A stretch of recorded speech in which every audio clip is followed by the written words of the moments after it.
Suka saya ingatkan di sini, segala perancangan dibuat tidak akan sempurna jika amalan rasuah masih berleluasan. Saya pernah sebut dahulu yang saya datang ke Kuala Lumpur untuk memburu rasuah dan nampaknya saya telah berjaya.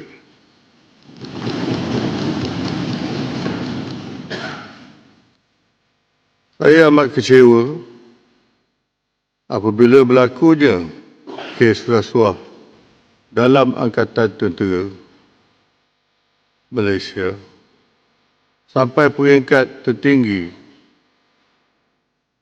Agaknya selepas ni saya terpaksa lantik sarjan aja jadi PAT.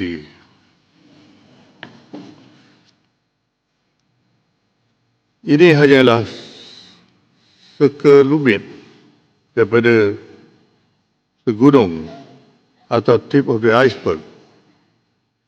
Saya yakin ada ramai lagi di luar sana,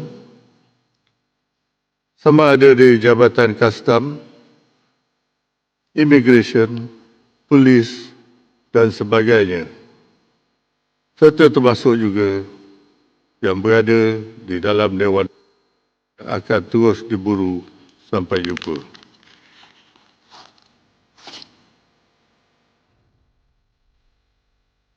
Amalan rasuah mesti diperangi secara besar-besaran. Rakyat harus menjadi mata-mata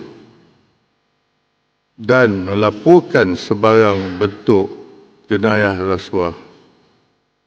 Bukan sahaja penerima yang patut disiasat, tetapi pemberian rasuah dan ejen yang bersubahat juga mesti dikenakan tindakan.